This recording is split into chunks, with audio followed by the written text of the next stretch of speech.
Good morning and welcome all on our IFRS 2 webinar regarding share-based payments to last today. So first, some practical topics. As always, all of you will be muted. However, you can communicate to us through the questions or the polls for any questions. We will aim to finish by 12:30, and any questions can be asked through the webinar app. At the end of the webinar, you will receive the option to give feedback through a short poll, and afterwards, both the recordings will be available on our site, and the slides should be available as a handout as well. Your speakers for today will be Andres Hennebout, my colleague who will come up later on, who's a manager at our IFRS consolidation department, and myself, Hans Everert, also a manager at the IFRS and consolidation department. A quick overview of what is foreseen and what we have had. In May and in June, we talked about IFRS 10, 11, and IS 28 consolidation. Just before summer break, we talked about operating segments. And now with the kickoff again in September, we will be talking about IFRS 2 and share-based payments this session, as well as the next session in October. Later on in November, we'll be having a session on IS 24 related party transactions. And eventually, at the end of the year, we first have an update on the final IFRS updates, as well as the ESMA priorities for 2022, and also IS 33 in our closing webinar for this year on earnings per share. A quick overview and also breakdown on how we will talk about share-based payments. Today will be mainly about an introduction. What is the objective of IFRS 2? What are scopes and definitions? Because IFRS 2 has a number of definitions in place, which is important to understand before moving further into the standard and how to deal with it. Also conditions. And then we will also talk today on equity settled share-based payments plans. In a second session next month, we'll be talking further on cash settled share-based payment. Also talking about the specific items on share-based payments within a group, where one entity might give a share-based payment plan to its employees or its consultants, but the shares granted could be from another entity within the group. We're also discussing a number of valuation models that can be used in the standard of IFRS 2, and also what are the required disclosures in respect of share-based payments. But first, let's start with a quick introduction in what is IFRS 2 and why it was created.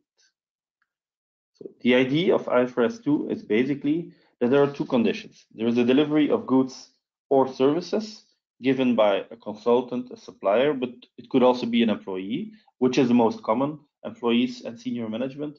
But as said, it can as well be an external consultant or a supplier. That's the first condition. So there should be an exchange. And in return for the delivery of those goods or services, there will be a payment, being in cash or being through an equity instrument itself. But it should be based on the price of the equity instrument. We'll further go into that later on how to understand based on the price of an equity instrument. Why did that standard was created? Well, basically, it was noted that a number of companies were starting to give out shares towards its management, which basically meant in the past, before IFRS 2 was created, that there was no cost, because the main advantage of granting shares or equity instruments to your employees or your management, it doesn't result in a cash cost to the entity. However, shareholders were starting to notice that basically the cost itself is borne by the shareholders. It's basically hidden and it's borne by the shareholders through the dilution. So the ISB started to consider, okay, how should we reflect that? And eventually IFRS 2 was raised, where the consensus was that the cost of reflecting to award of such share-based compensations should be shown in the income statement, so it's clear for everybody how much is the cost of granting those equity instruments or payments in cash based on equity instruments. First, some definitions. First, what is a share-based payment arrangement? basically it's an agreement between the entity which gives out the share-based payment and another party. As said, other parties could be employees, management, but also third parties. What will be part of the arrangement? There is a granting of cash or other assets, and that is based on the price of an equity instrument. Or the option B would be you grant equity instrument, provided that specific vesting conditions are met. Second one, what is a share-based payment transaction then? There, the entity receives goods or services from a supplier and employee based on a share-based payment, and it incurs an obligation to settle the transaction through providing equity instruments or cash-based. What are cash-settled share-based payments?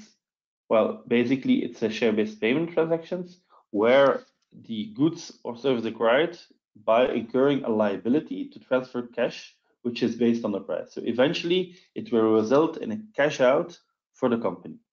There is simply the definition that you would pay out cash, but there are also variations where initially you grant an equity instrument, but through several clauses, it would always be settled net in cash as from the start or at the end.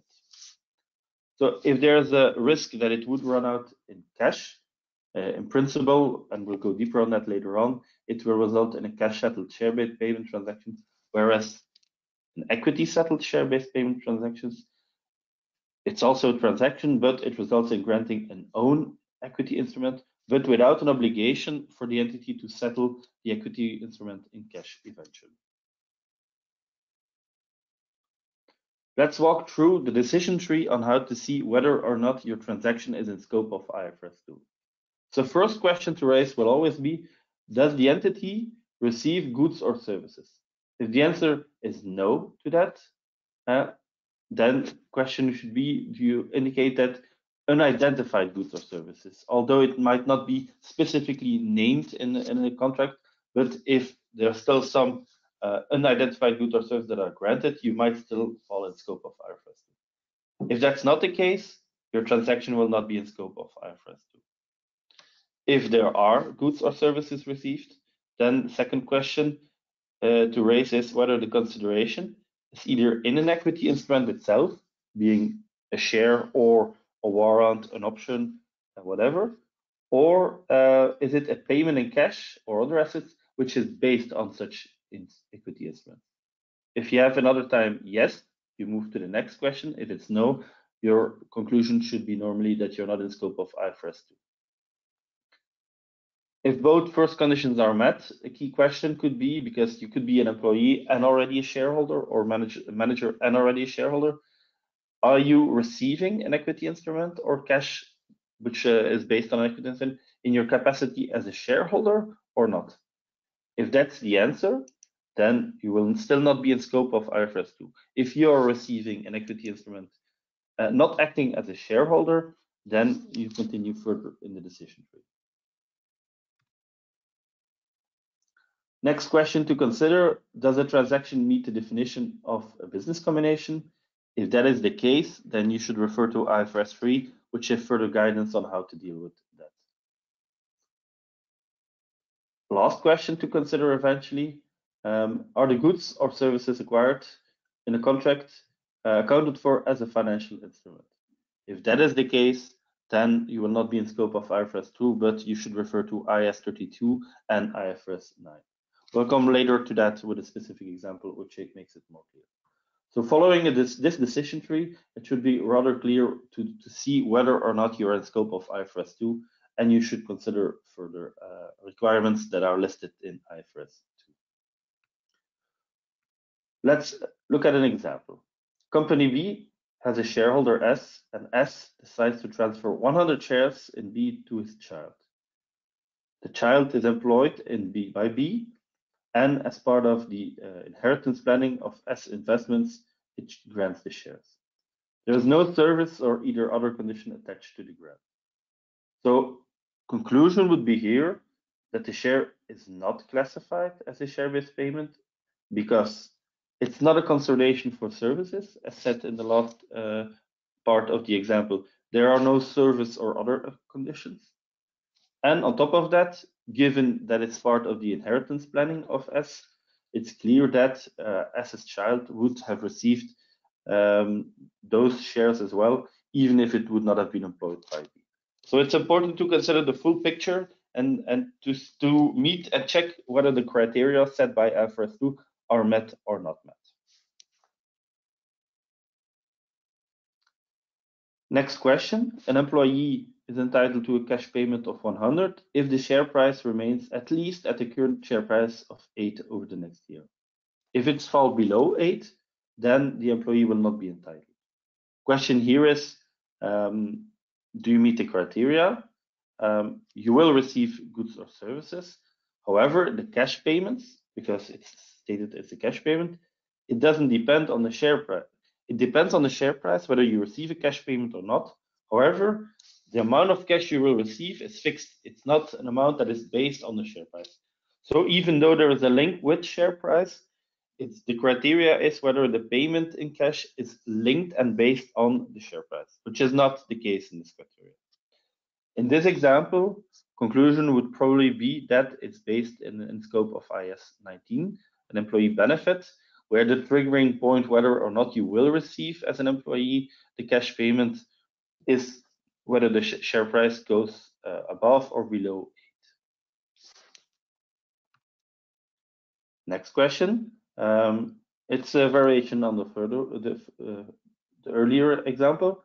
If the employee is entitled to a payment equal to the share price at vesting date, then the employee participates in a one-to-one in the share price increase.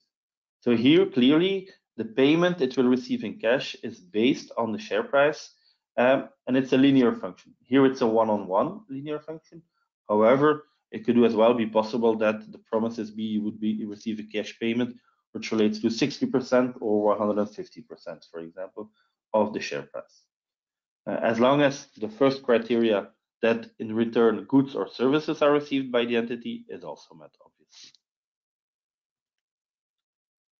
Let's move further to another example. I have a few examples which I'll explain myself, but later on we have a few polls where you can try to see yourself whether or not you come to the same conclusion. So here, question is, company B grants a bonus payment to an employee that has both a cash and a share component. The terms of the bonus plan require the settlement of 75% of the award in a fixed amount of cash and 25% in shares. So in total, payment is 1,000 to be settled for 3/4 in cash and for 1/4 in a variable number of shares. So the first 25% that is paid in shares is clearly a share-based payment in scope of IFRS 2 because the amount you will receive will vary depending on the share price evolution. However, the cash bonus should be considered as part of employee benefits because it's a fixed amount of cash. As a reward, and that's another example, also a number of variations. For past services, company B will offer to sell shares at a discount of 10% of market price to all of its employees. It's not offered to the shareholders who are not an employee. And there are no conditions attached other than paying the subscription price, which is at 90% of the share price. Employee E, who is also a shareholder of B, purchases such a share. Question here is, do you consider this in scope of IFRS 2 or not? If we look back to the decision tree, you come to the third question. Is E here acting in its capacity as an employee? Because it is receiving services already. As said, given it's not granted to all the shareholders, the shares are not offered, but only to employees. As such, we consider this to be in scope of IFRS 2 because the employee receives it with a discount because it's an employee receiving delivering services to the company. Next question is the first one where you can look at yourself. So example, let's look at the facts. Company C makes a right to issue to all of its shareholders in which shares are offered at a discount of 10% of the market price.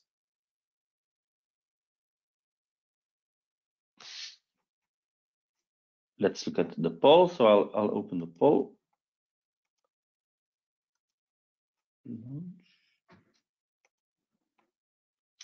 I'll give a few seconds. Everybody can make its choice and see whether or not this is a share-based payment in scope of IFRS 2.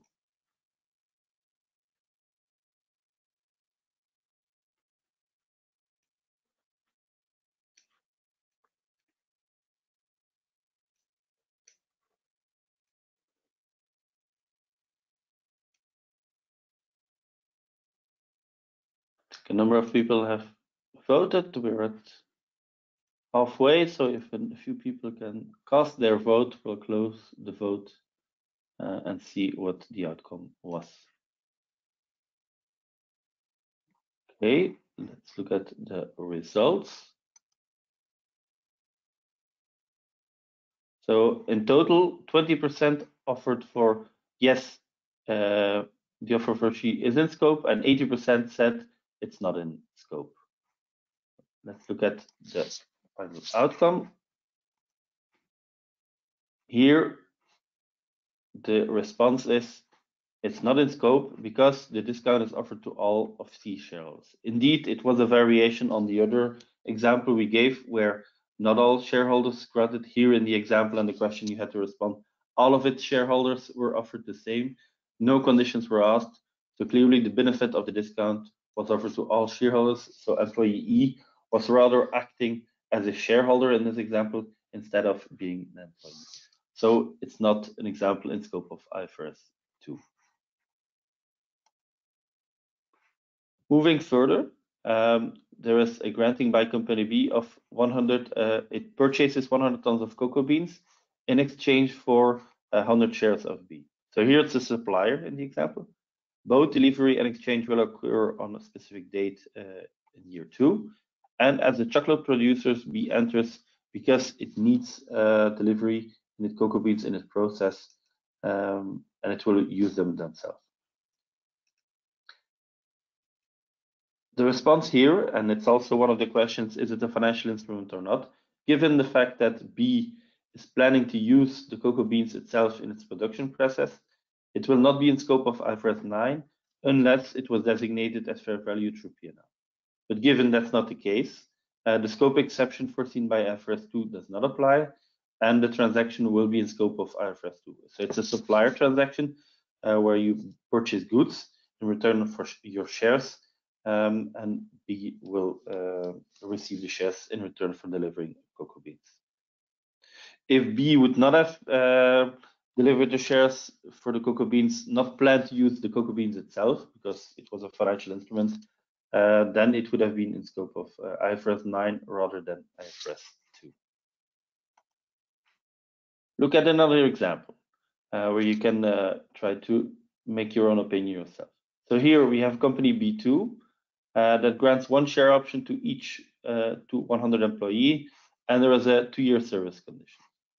The share options are exercisable at any date in year 3, and the employees will be subject to income taxes of 20% of the options based on the difference between exercise price and current share price.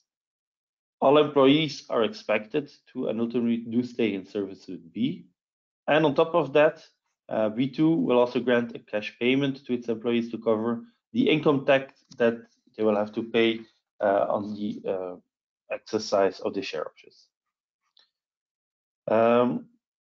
It's an additional benefit because on top of the share option, you also get a cash payment to compensate for taxes. B is not required to do that in the environment where it's operated. So the question here is, what kind of share-based payment plan is in place? Let's look at the options that the poll is giving here. So there are 4 different options in place. It's an equity settled share-based payment plan. It's a cash settled share-based payment plan. It's not in scope of IFRS 2, or it's a combination of a equity and a cash. So again, I leave some time to cast your votes, and let's see where we end up.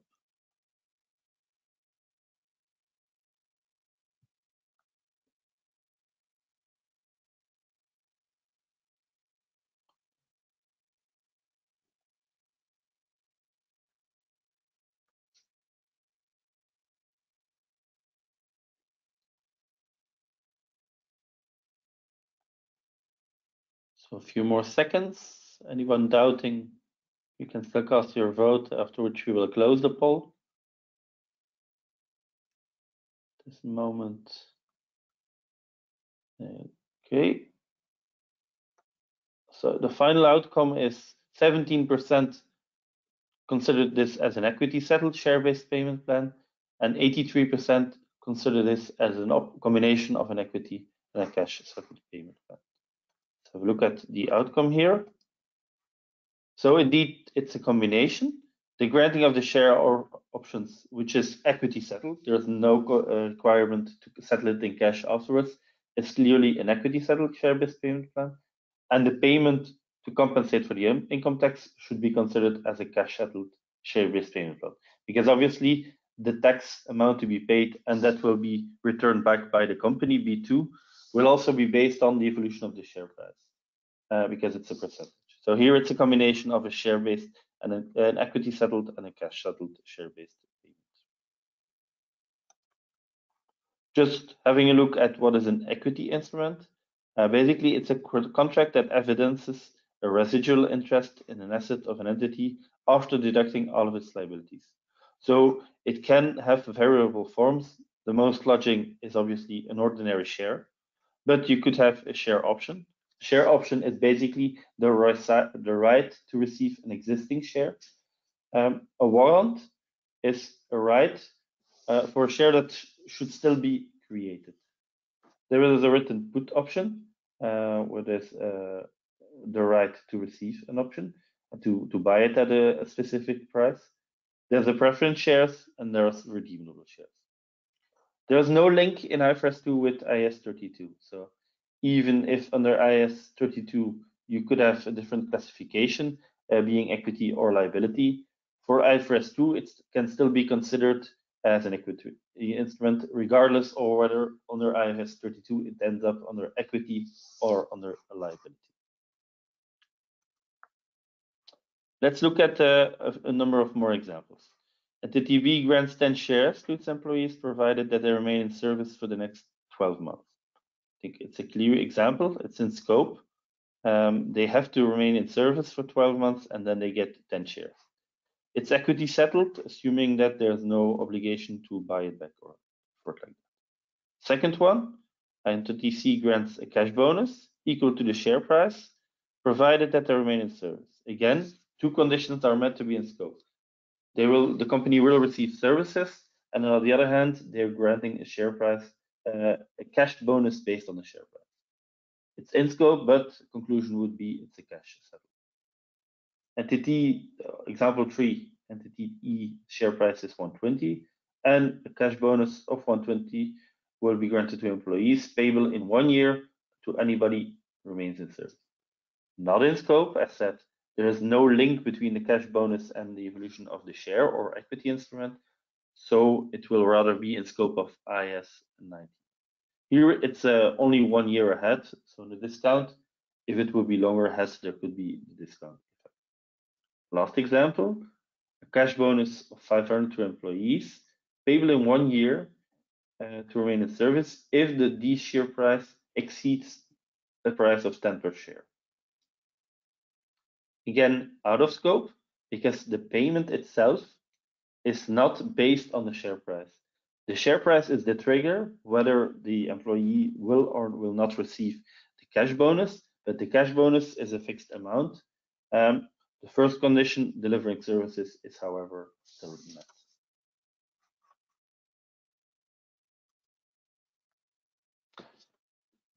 Comparing IFRS 2 with IAS 33, Company B is a listed company and it grants shares with a value equal to a fixed amount of 1,000 to each of the members of management board.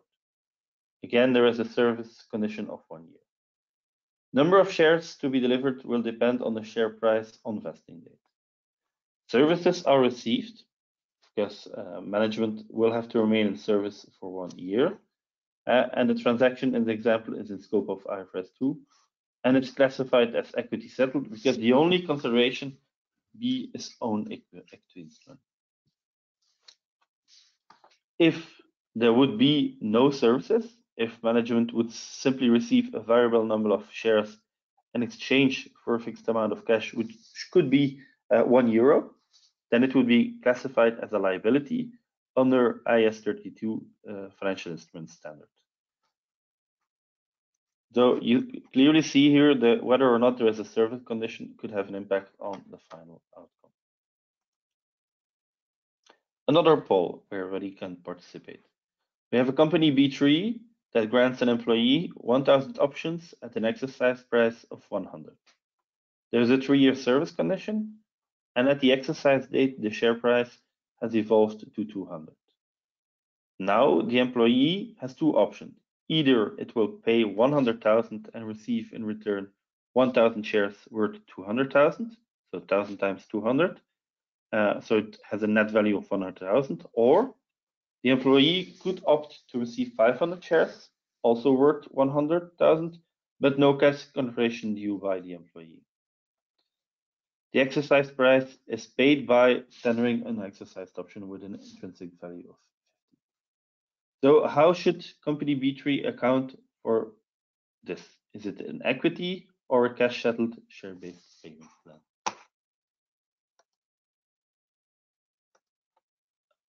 The votes are open.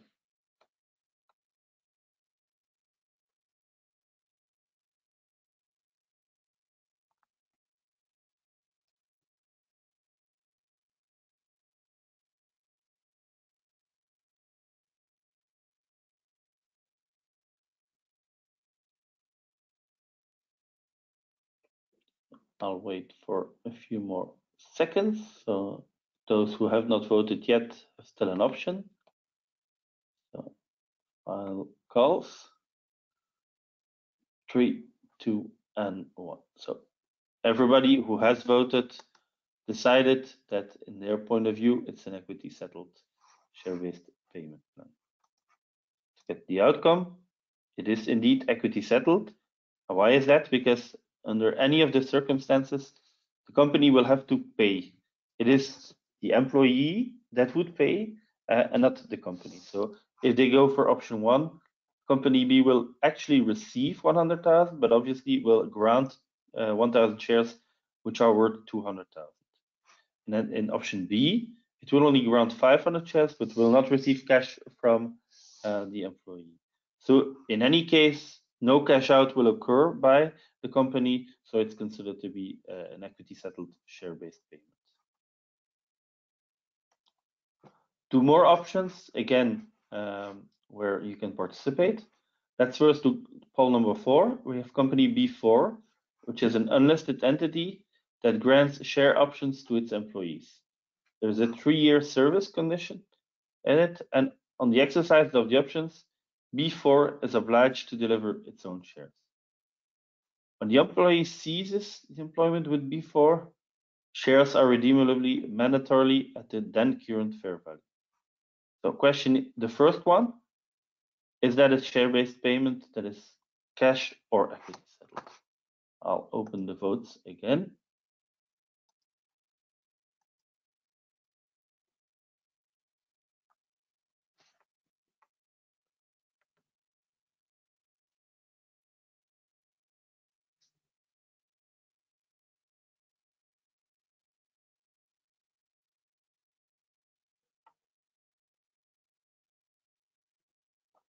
Few more seconds before we close the votes. So anybody who hasn't decided, go ahead and make your choice. 3, 2, 1. So 80% considered this as an equity settled share-based payment plan. 20% considered it as a cash settled share-based payment plan.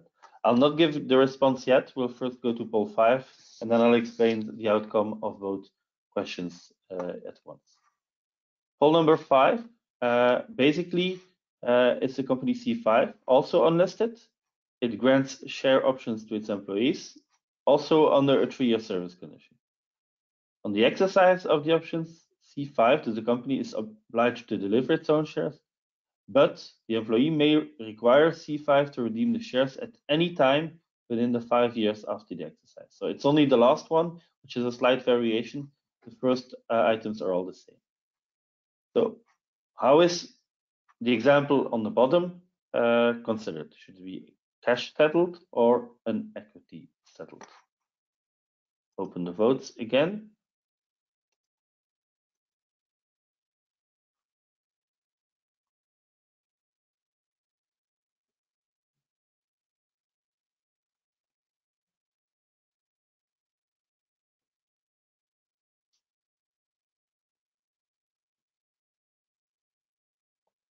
Ten seconds left for anybody doubting.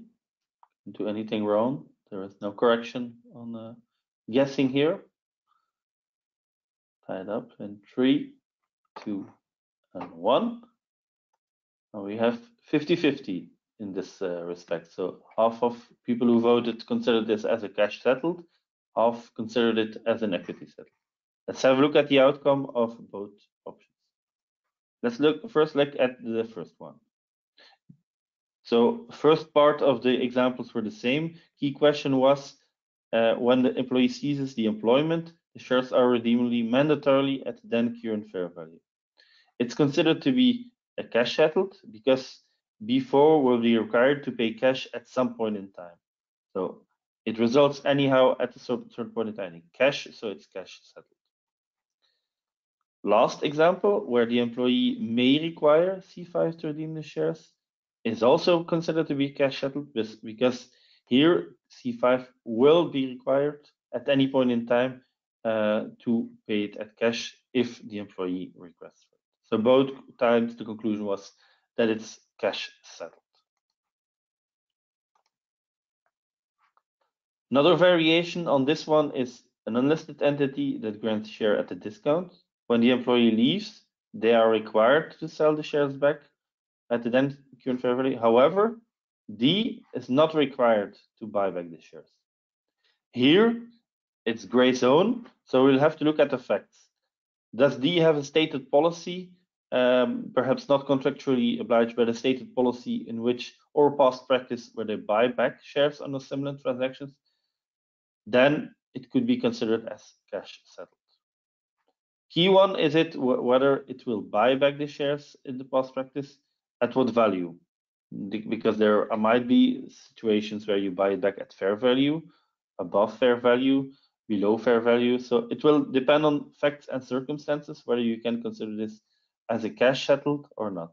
If it's fairly below the fair value each time there is a buyback after somebody leaves the company, there might be an argument to say, look, it's not a cash settled plan because the only thing what's happening is a negotiation between parties where at the end the employee leaving does get received a cash payment, but given it's fairly below the fair value, you might see it as a settlement deal at that moment, but not the impact here of considering as a cash settled. But it will depend on facts and circumstances. Another example, company P grants its employees an award within the following characteristics. If there is an IPO before the end of year 5 and employees are still in services, then P will settle in equity with an award. If there is no IPO and employees are still in services, then there will be an award in cash. Here there will be an estimation required. If in year 1 it's not considered probably that an IPO will occur, then and here the second one is it's become probable at the end of year 2. So let's look at the outcome. Given it's not considered probable that an IPO will occur in year 1 before the end of year 5, it's initially classified as cash settled because the expectation is given that no IPO will occur in the next 5 years, there will be a cash out for the company. So you will consider it as a cash settled plan. However, if at the end of year 2 it becomes probable, then the award will have to be reclassified because the cash settled liability will have to be reclassified to equity settled. The cash settled is reversed through P&L. However, there will be an expense to recognize the equity settled, but it will be recognized at fair value through equity, the new equity settled share-based payment provision.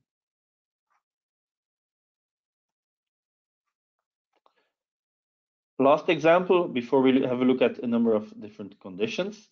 So company K issues employee share options that will vest after 3 years of services. They are exercisable until the end of year 5.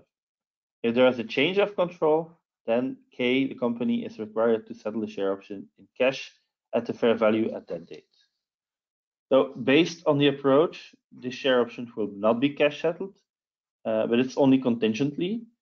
So equity settled share-based payment unless it becomes probable that there will be change of control, after which it will have to be considered as a cash settled share-based payment.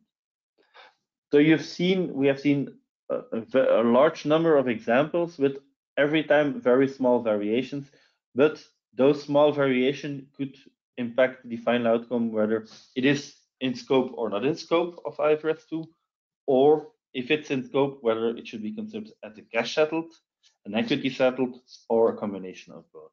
So it's important to consider all facts and circumstances, making the first assessment whether or not you're in scope of IFRS 2, run through the full decision tree, and then if you consider you're in scope of IFRS 2, you look again at all facts and circumstances to make the assessment whether or not this is a cash settled share-based payment, because it could or will result in a cash out for the company, or it is an equity settled share-based payment.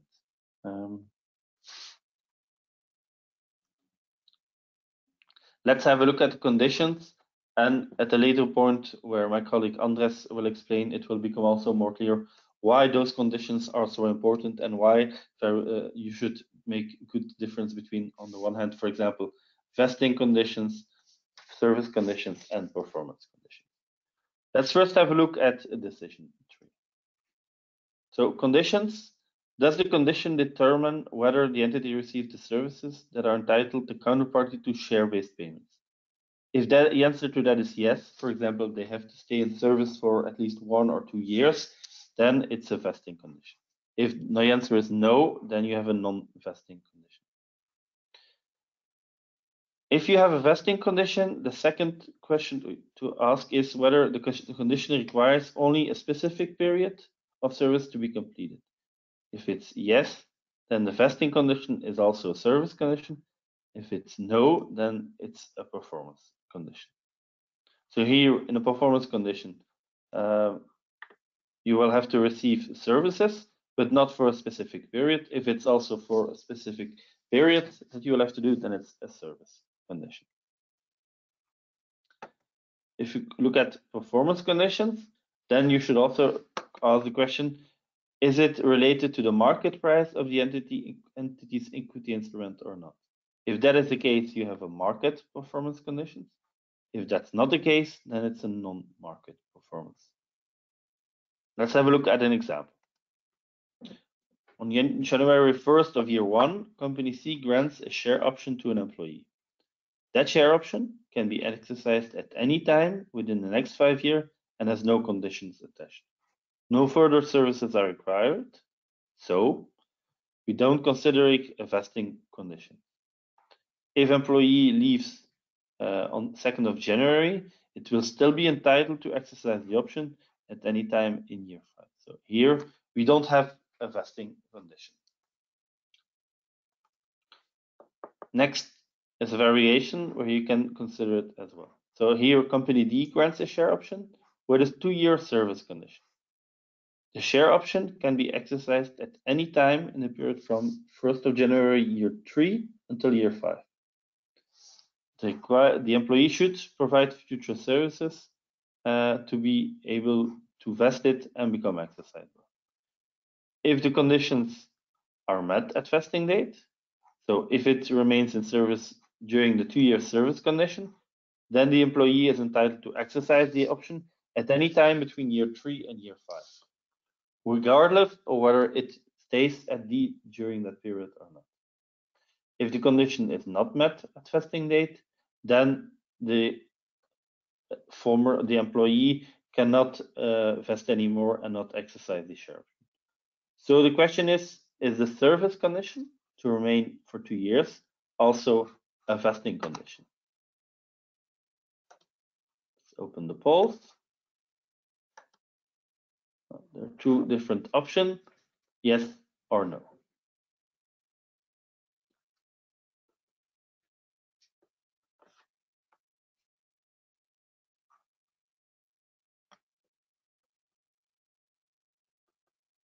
Let's wait a few more seconds to see whether or not.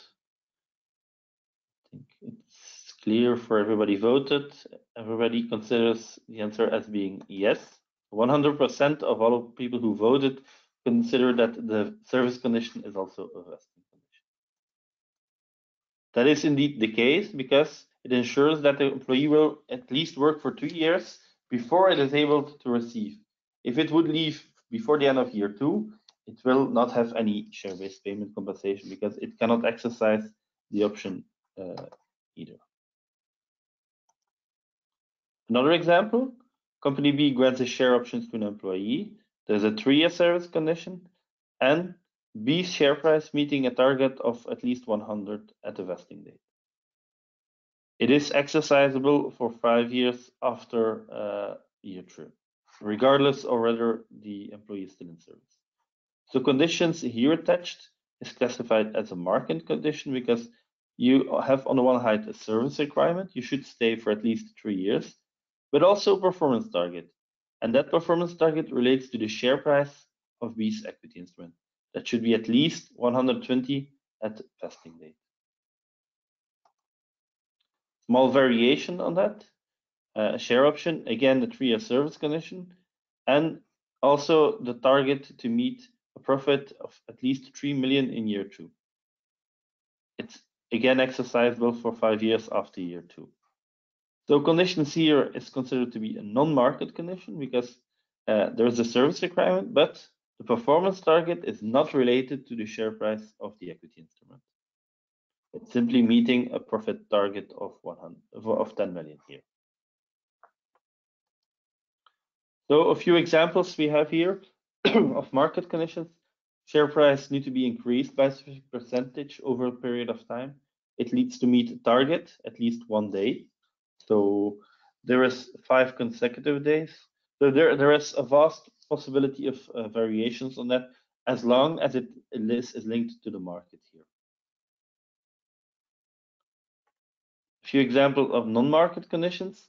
Meeting a target of revenues, EBITDA, profits, earnings per share, which is not linked to any market evolution.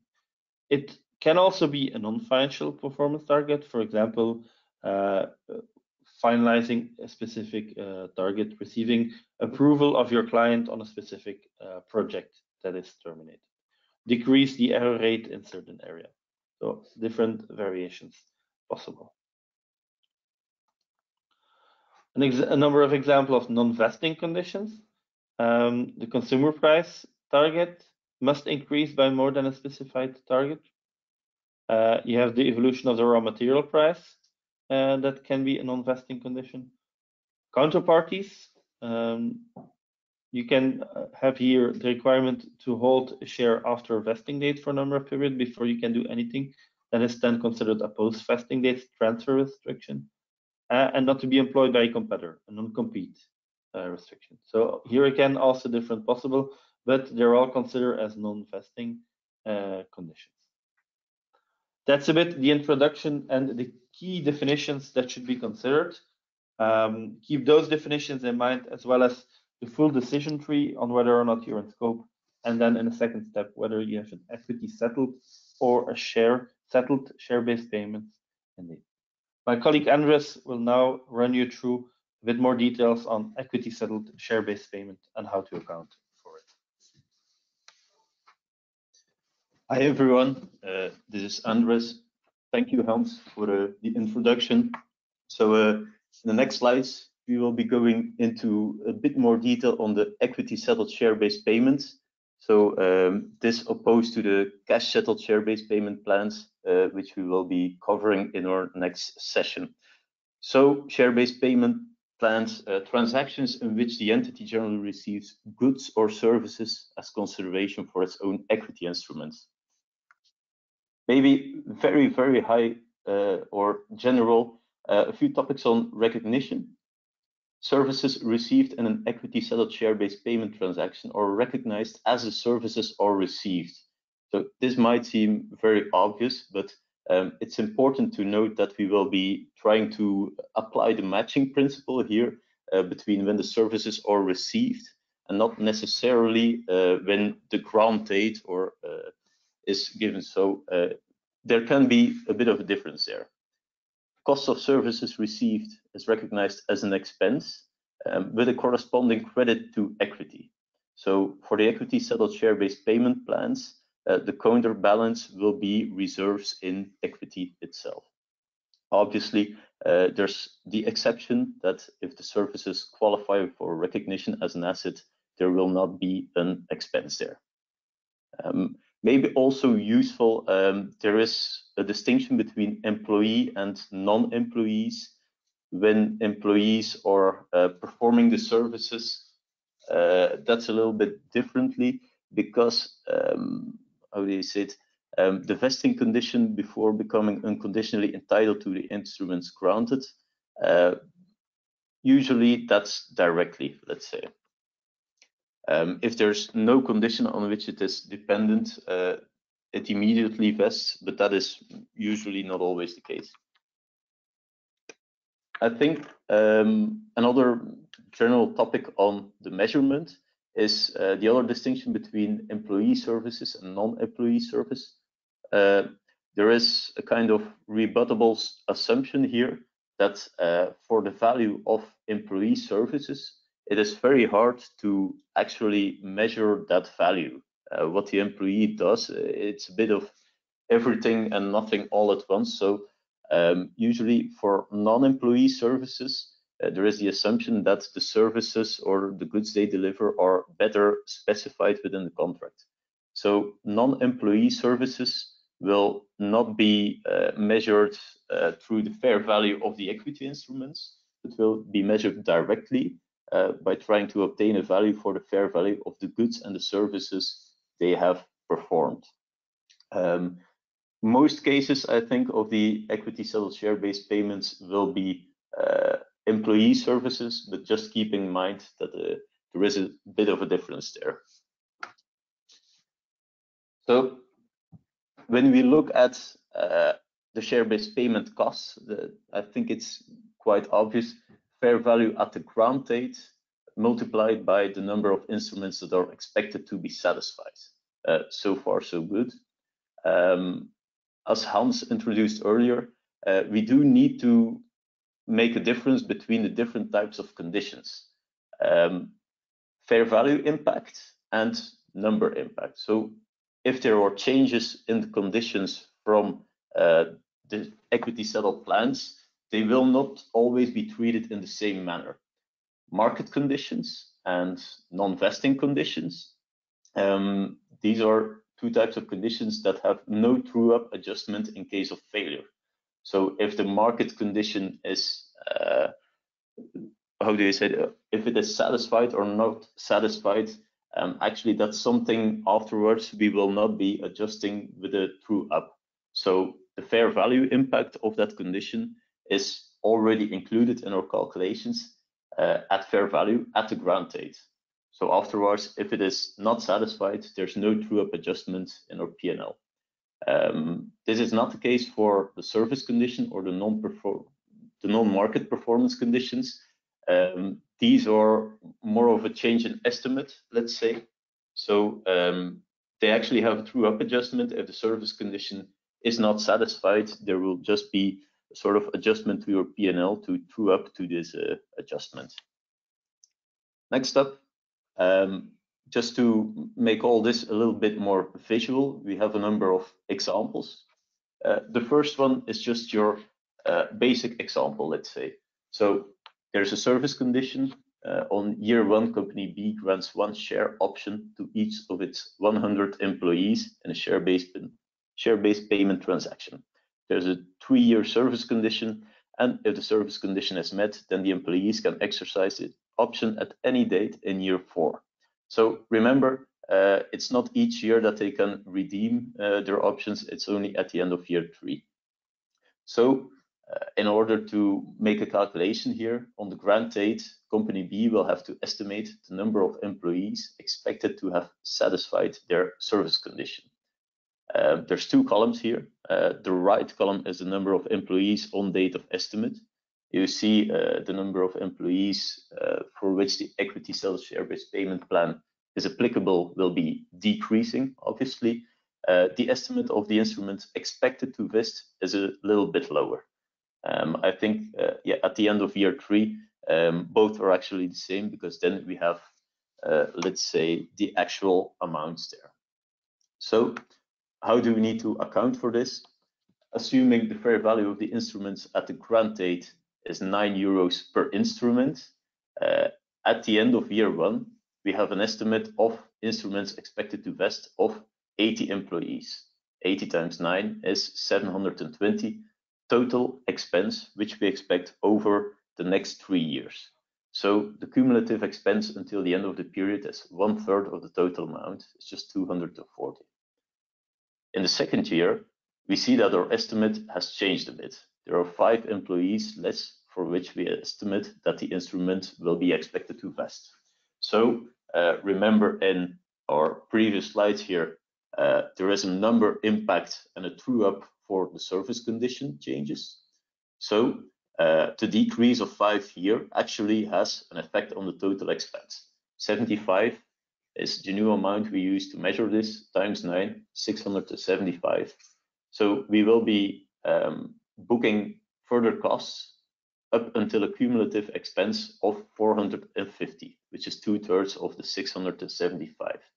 And again, in year 3, the number further declines, total expense further declines.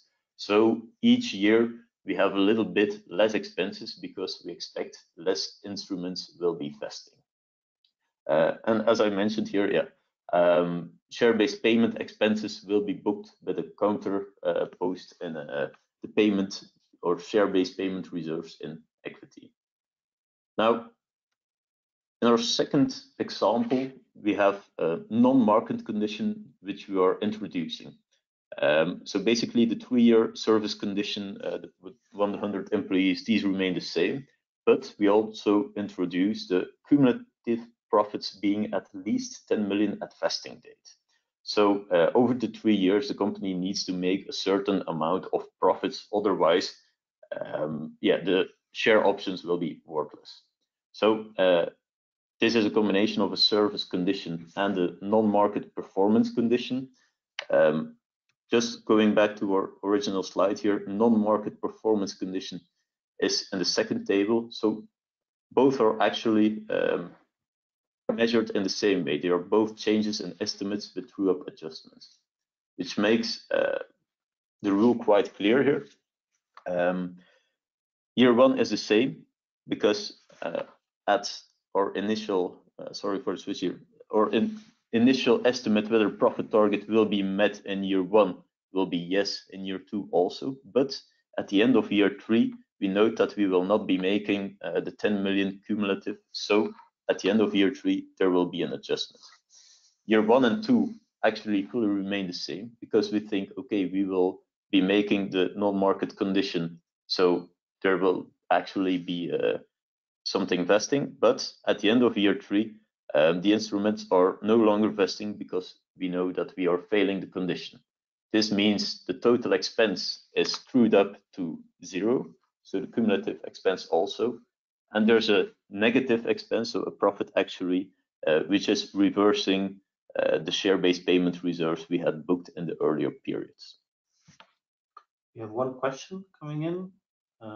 Perhaps you could go back to the slide where you defined, yeah, this was this slide. What is the logic why there's no true up anymore if any changes occur afterwards in market condition and on vesting condition compared to the other one? Yeah, that's actually a very good question. Just to state at high level, the service condition and non-market performance conditions are considered estimates. So these are changes in estimates, and we will be truing these up. Market conditions and non-vesting conditions are generally much more difficult to catch in a sort of estimate. We don't really have a reasonable way of estimating this. We do have it, but it's incredibly difficult, and it has much more data than is needed.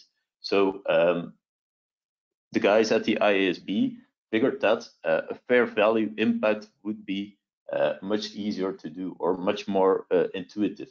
So the same type of adjustment is reflected. It is just reflected at day one as a fair value impact there. Okay. So there will not really be a true-up adjustment because it has all possible options for these changes are actually already reflected as of day one. I think to add to that, another logics would also be that given you're granting equity instruments, it's equity settled plans, you consider after the grant date them as a shareholder or future shareholder, so they're subject to evolutions of the market and non-vesting conditions anyhow. So that's why there's no true-up. The grant date, after that it stops, so then they're equally like shareholders subject to the evolution of the market. Yeah. So we were at example 3, examples of market conditions actually. Remember the example of last time. So again, company grants 1 share option to each of its 100 employees in a share-based payment transaction, the same 3-year service condition, but also the underlying share price must reach a target of 80 at vesting date. So you'll note that in our example here, so there's an estimate of instruments expected to vest. That is actually the same estimate we are using from before. But in order to account for this additional condition, the company has used a valuation technique that determines the grant date fair value of the share options, including that additional condition. Now, using this additional condition, the fair value has decreased from 9 euros per option to 6, so a discount of 3. So actually what we will be doing here is we have a lower total expense. So it is only 480, is 80 times 6 as total expense. Now, and what we just discussed shows here in year 1, we have a total expense of 480, so we have a cumulative expense of 1/3 of that, 160. Year 2 is the same, but as in year 3, once it becomes clear that year 3 will be failing to meet the last condition, no instruments are still expected to vest, but the total expense still remains there. So there is no true-up adjustment for failing the initial market condition. What you do note here is that actually in the last year, there is still a very slight true-up for the change in estimate of instruments because it has further decreased from 75 to 70 possibly. Here it is shown as 0 for the simple reason that the market condition has not vested. But so the true-up adjustments keep happening in the background, let's say, but the fair value adjustments, once the fair value of your market condition has been applied at the grant date, that is no longer adjusted going forward.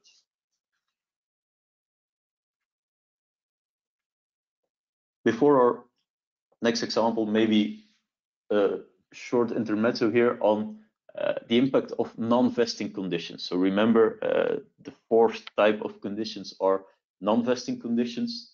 Those are all types, and IFRS thought it prudent to make a distinction here between the non-vesting conditions for which the entity or the employees can choose whether or not they meet the conditions, so anything they really have an influence on, or if no party has no control whatsoever on meeting this non-vesting condition. If they do have some sort of influence, it is regarded as a cancellation here. The effect is, okay, the non-vesting condition, it is accounted for not using true-ups, but the method of recognizing over the years, so cumulatively, is changed a bit. If it's considered as a cancellation, the remainder of the costs that would have been recognized over those years are all recognized immediately. If no party has any control whatsoever over the condition, actually the fact that the condition is, let's say, not satisfied during one of those years, that does not have any impact, and we just keep the same linear progression of recognition over the vesting period here. Maybe a little bit clearer in a simple example here. Example 4 on the non-vesting conditions. So the three-year service condition, we also have now the employees making monthly contributions towards an exercise price of 20. So usually called a savings requirement, let's say. That is something you have some influence over. So using the same data as before, in year 1, the savings requirement, everyone has simply met the savings requirement. So we have a fair value of 10 in this year, 80 estimated number of instruments that will be vesting is a total expense of 800. So 1/3 is already recognized in the first year. In the second year, we make the same exercise. 75 times 10 is 750 total expense. Normally, we would have a cumulative expense of 500, which is 2/3 of that. But 10 employees have chosen, let's say, not to meet the non-vesting condition. So the fact that these 10 employees have failed this condition does not have an impact on the total expense. This remains 750, but the cumulative expense we will be accounting for at year 2 will increase. So here actually there is 1/3 of their value which has not yet been recognized, but for this cancellation we will already be recognizing this expense in the current period. So actually we have a little bit more costs here. The last year obviously does not really have an impact because anyways at the end of last year the full cumulative expense is recorded. So maybe just another side note on forfeiture or cancellation here. Under the grant aid method, the estimated cost is trued up. So forfeitures resulting from employees failing to meet that service condition. In the past, there was a little bit of a disagreement between how control is specified to interpret this. Employees that resign, that it's clear, it's a forfeiture. But recently, it was also decided that employers who dismiss their employees, that's also a failure to meet the service condition and a choice that is made. It's also a forfeiture. Just note that if you have some of the older option plans before 2014, this was actually an accounting policy, and an employer dismissing employees actually had the choice to view this either as a forfeiture or a cancellation. So if you do have a number of these older plans, it might be useful to check what has been accounted for in the past. The last point on the slide here may be obvious, but if you have an option contract that provides certain treatment or cases, if an employer terminates his employee, usually you should reflect this also in your accounting. So just practically, if there's a pro rata settlement, if there is an IPO, if there are other conditions that are stipulated in the contract and which are included in your rules, this should also be reflected in your accounting. Another maybe difference before we go to our next and last example is the difference between a vesting period and the grant date. The vesting period is a period during which all the specified vesting conditions are to be satisfied before the employees actually become unconditionally entitled to the equity instrument. So vesting period, if you also have a service period, usually that's overlapping and it's a longer period. The grant date is a measurement date only. So it does not have to be the start of the vesting period, but it is important for the measurement because at the grant date, this will actually be the date at which the fair value of the consideration is measured, let's say. Expenses are recognized in a straight line over this vesting period, except in the case of graded vesting. Graded vesting are equity instruments granted that vest in installments over a specified vesting period. We'll see an example of this soon. We also included the decision tree on the grant date. It's not a very difficult one. Just keep in mind that before the grant date is achieved, you need to have an agreement in which terms and conditions are clear, but the employee also needs to have accepted the offer. So the grant date is only achieved after the employee has actually accepted the offer. Example 5 is on graded vesting. So as explained, Company C grants 100 share options to 100 employees, subject to a 4-year service condition. But unlike the other examples, at the end of each year, 25% of the equity instruments granted will be vesting. So as an employee, if you leave after a little bit more than 1 year, you are already entitled to 25% of your share options. So once the share options vest, they can be exercised somewhere in the following months.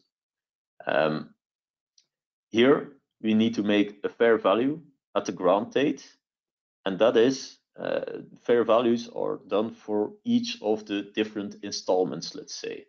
So the fair value increases each year in our example from 4 up until 10. Now, assuming that Company C expects all employees to remain employed within C, what we will be seeing here is the graded vesting is split up into different installments. So there are 4 years, 4 installments. These are shown as the rows in the table here as tranches. So here, actually, the first year is the easiest. We have 1 year, and that's an installment of 2,500 share options, let's say, at a fair value of 4 per option, as you can see in the previous table.